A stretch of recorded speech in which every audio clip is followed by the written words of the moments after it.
안녕하세요. 여러분 벌써 오늘 살아내는 10계명 한 조각 세 번째 시간이네요. 네, 그렇습니다. 오늘은 10계명 제2계명을 다룰 차례인데요. 10계명 제2계명은 무엇인가요? 너를 위하여 새긴 우상을 만들지 말고 또 위로 하늘에 있는 것이나 아래로 땅에 있는 것이나 땅 아래 물속에 있는 것에 아무 형상이든지 만들지 말며 그것들에게 절하지 말며 그것들을 섬기지 말라. 나 여호와 너의 하나님은 질투하는 하나님인즉 나를 미워하는 자의 죄를 갚되 아비로부터 아들에게로 3, 4대까지 이르게 하거니와 나를 사랑하고 내 계명을 지키는 자에게는 천대까지 은혜를 베푸느니라 입니다. 네, 그렇군요. 다른 계명들에 비해서 다소 길게 느껴지는데요. 제2계명을 통해서 하나님께서 원하시는 것이 무엇일까요? 네, 하나님께서는 어떤 형태로든 하나님을 형상으로 표현하지 않고 또한 그분의 말씀에서 명하지 아니한 다른 방식으로도 예배하지 않는 것을 원하세요. 혹시 지난 시간에 배운 제1계명이 무엇을 말하고 있었는지 기억하시나요? 네, 예배와 사랑의 대상이 누구인지 알려줬습니다. 우리가 사랑하고 예배해야 할 분은 오직 창조와 구원의 하나님이시며 그렇기에 하나님 이외에 다른 것을 섬기지 말고 하나님과 나란히 섬기는 것도 안 된다고 했어요. 네, 맞습니다. 1계명이 하나님만 사랑해 라고 우리에게 말한다면 2계명은 그 하나님을 바르게 사랑해 라고 우리에게 말하고 있어요. 2계명은 하나님을 섬기는 예배 또는 사랑하는 방법을 가르치는데 소극적으로는 세상의 우상을 섬기는 방식으로 우리가 하나님을 예배 또는 사랑하고자 하는 모든 행위를 금하고 또 적극적으로는 하나님을 이용하고자 하는 것이 아니라 우리로 하여금 하나님을 신뢰하고 그분께 순종할 것을 가르치고 있습니다. 그런데 왜 형상을 만들지 말라고 했나요? 왜냐하면 하나님의 형상은 사람이 만들 수 있는 것이 아니라 오직 하나님만 만드실 수 있는 것이기 때문입니다. 하나님께서는 자신을 계시하실 때 어떠한 형상도 보여주지 않으시고 항상 언약의 말씀으로 그분의 백성에게 나아오셨어요. 보지도 못한 하나님의 형상을 우리가 제대로 만들 수 있을까요? 그렇기에 우리는 우리가 원하는 형상이 아니라 언약의 말씀을 믿으면서 하나님께 나아가야 합니다. 더 나아가서 하나님께서 하나님의 형상에 다른 그 무엇으로도 만들지 말라고 하신 이유는 바로 우리를 하나님의 형상으로 이미 창조하셨기 때문입니다. 하나님의 피조물인 우리는 오직 하나님의 형상이 되도록 허용될 뿐 하나님의 형상을 만들도록 허용되지는 않았습니다. 그런데 구약 사람들은 우상을 만들지 말라고 해도 계속해서 만들었잖아요. 사람들은 왜 자꾸 우상을 만드는 걸까요?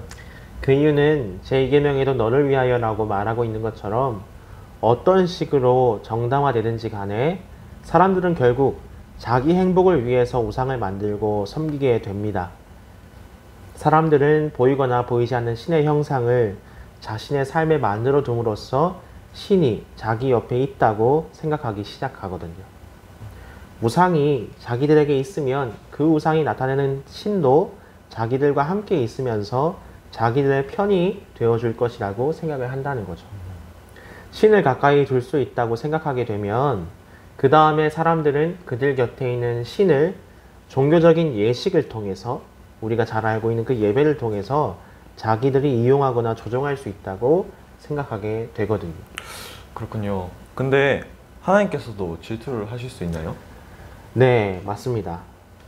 질투하시는 하나님은 사실 사랑의 하나님의 또 다른 표현이랍니다. 만약 하나님께서 우리를 가장 사랑하지 않으신다면 하나님과 우리 사이에 다른 존재가 끼어들 때 질투하실 필요가 없을 거예요.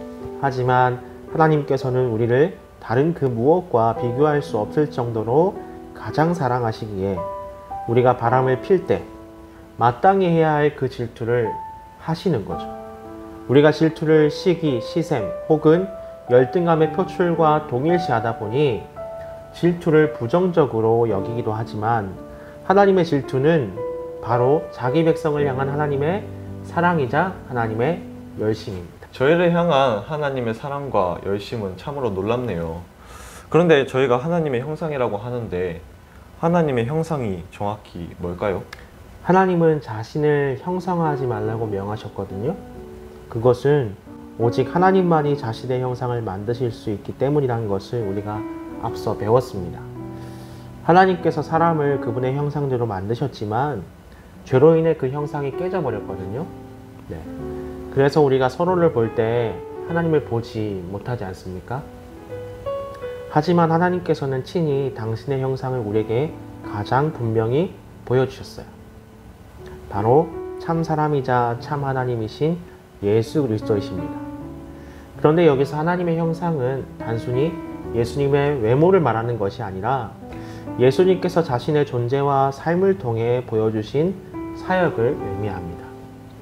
예수님께서 하셨던 행동들과 그분께서 선포하신 말씀들이 곧 하나님을 보여주었고, 무엇보다 예수님께서 달린 십자가에서 하나님이 누구신지를 잘 보여주었습니다. 그렇다면 우리는 예수님을 닮아가기 위해 힘써야겠군요. 네, 하나님을 이 땅에 나타내는 영광을 하나님께서는 다른 피조물에게 주지 않으시고 그리스도의 피로 구속하신 우리에게만 주셨습니다. 이것은 사람이 생각할 수 없는 영광이고 엄청난 특권입니다. 하나님을 사랑하는 사람만이 누릴 수 있는 특권이라는 거죠.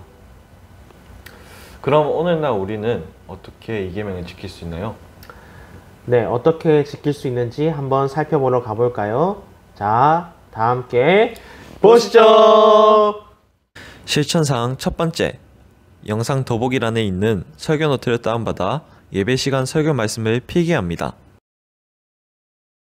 두 번째, 작성한 노트를 사진 찍어 영상 더보기란에 있는 카톡 아이디로 보냅니다. 네, 여러분, 이벤트는 계속되고 있습니다. 근데 참여자가 너무나도 저조해요. 여러분들 적극적으로 참여해 주시길 바랍니다. 네, 얘들아 댓글 열심히 달아. 남먹고 중앙고 언양고 그리고 처음고 언양중 얘들아 좋은 말로 할 때 달아. 범서고 하원이도 여러분, 실천사항 이벤트 당첨자가 여러분이 될 수 있다는 사실 기억하시고요. 그리고 무엇보다도 여러분을 사랑하시고 여러분을 구원하신 하나님께 한 걸음씩 실천사항을 통해 더욱더 가까이 나아가는 여러분 되었으면 좋겠습니다. 그럼 모두들 안녕!